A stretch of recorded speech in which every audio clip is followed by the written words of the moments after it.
Pendidikan pada dasarnya bertujuan untuk mengembangkan karakter dan kompetensi murid. 3 komponen penting dalam pendidikan meliputi kurikulum, pembelajaran, dan asesmen. Asesmen diperlukan untuk menilai efektivitas pembelajaran dan ketercapaian kurikulum. Informasi dari asesmen nasional dapat dimanfaatkan untuk memperbaiki proses pembelajaran. Dengan demikian, asesmen nasional tidak dirancang untuk menghakimi sekolah atau melakukan pemeringkatan sekolah. Informasi yang diperoleh digunakan untuk perbaikan kualitas belajar mengajar yang pada gilirannya akan meningkatkan hasil belajar murid. Asesmen nasional dilaksanakan dengan menggunakan 3 instrumen, yaitu Asesmen Kompetensi Minimum atau AKM, Literasi, Numerasi, Survei Karakter, dan Survei Lingkungan Belajar. Komponen asesmen kompetensi minimum terdiri dari literasi membaca dan numerasi.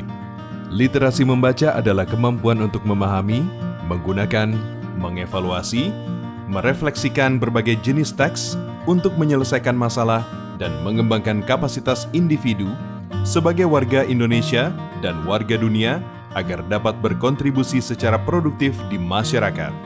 Numerasi merupakan kemampuan berpikir menggunakan konsep, prosedur, fakta, dan alat matematika untuk menyelesaikan masalah sehari-hari pada berbagai jenis konteks yang relevan untuk individu sebagai warga negara Indonesia dan dunia.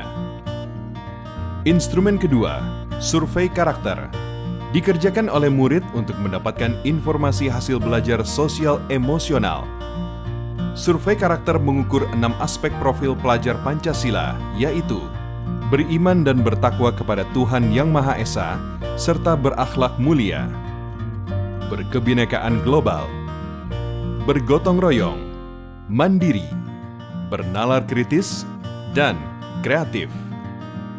Instrumen ketiga, survei lingkungan belajar, dikerjakan oleh murid, guru, dan kepala sekolah untuk mengukur kualitas berbagai aspek input dan proses belajar mengajar di sekolah. Survei lingkungan belajar mengumpulkan informasi tentang kualitas proses pembelajaran dan iklim sekolah yang menunjang pembelajaran. Asesmen nasional dilaksanakan kepada murid, guru, dan kepala sekolah di setiap satuan pendidikan. Murid akan mengikuti asesmen kompetensi minimum, survei karakter, dan survei lingkungan belajar. Sementara guru dan kepala sekolah hanya mengikuti survei lingkungan belajar. Responden murid akan dipilih secara acak dengan jumlah maksimal 30 murid SD atau MI, 45 murid SMP atau MTS, dan 45 murid SMA, SMK atau MA.